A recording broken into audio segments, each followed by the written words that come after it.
क्या Indian citizen होकर के भी कोई नॉन रेसिडेंट हो सकता है? चलिए समझते हैं सेक्शन 6 का ये लॉजिक सिर्फ 3 मिनट। सेक्शन नंबर 6 कहता है कि इंडियन के जो टैक्स पेयर्स हैं उनको 3 कैटेगरीज में डिवाइड किया गया है, रेसिडेंट और ordinary resident, then resident but not ordinary resident and non resident. Resident और ऑर्डिनरी रेसिडेंट होने के लिए उसे बेसिक और एडिशनल दोनों कंडीशंस को फुलफिल करना होगा। बेसिक कोई एक भी चलेगी, एडिशनल दोनों कंडीशंस फुलफिल करनी पड़ेगी। लेकिन एक resident but not ordinary resident तब बनेगा जब वो बेसिक कंडीशन तो फुलफिल कर रहा है लेकिन एडिशनल कंडीशन को फुलफिल नहीं कर रहा है।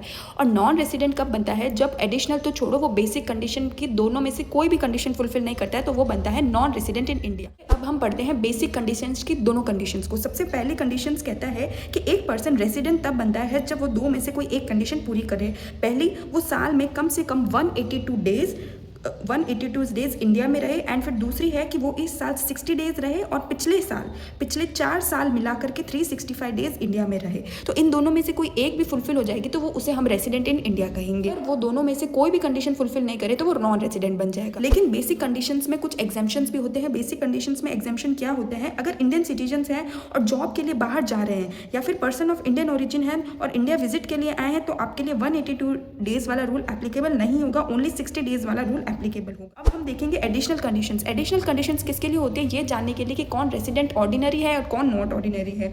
तो सबसे पहले एडिशनल कंडीशंस में पहली कंडीशन है, अगर आप पिछले 10 सालों में से 2 साल रेसिडेंट रहे हैं और 7 साल में 730 डेज इंडिया में रहे हैं, तो आप ROR हैं। हैं टैक्सेबल इनकम इन इंडिया। इन तीनों कंडीशंस में आपके स्टेटस के हिसाब से आपको कौन सी टैक्स इंडिया में, कौन सी इनकम पे आपको टैक्स देना पड़ेगा। अगर आप ऑर्डिनरी रेसिडेंट है इंडिया के, तो आपकी ग्लोबल इनकम यानी आपकी इंडियन और फॉरेन इनकम पूरी टैक्स होगी। अगर आप नॉट ऑर्डिनरी रेसिडेंट है तो आपकी इंडियन इनकम तो टैक्स होगी, और ग्लोबल इनकम यानी कि फॉरेन इनकम वो टैक्स होगी जिसका बिजनेस या फिर प्रोफेशन इंडिया से कंट्रोल या सेटअप हो रहा है। और नॉन रेसिडेंट इंडिया कौन सा इनकम पे टैक्स पे करेगा? वो इनकम जो उसने इंडिया में अर्न या इंडिया में रिसीव की है, तो वही केवल टैक्स होगी। बहुत ही important residential status of an individual को कॉन्सेप्ट। आई होप आपको अच्छे से पूरा समझ आया हो। अगर नहीं आया तो फिर से ये वीडियो को देखिए, ये बहुत ही इंपॉर्टेंट है।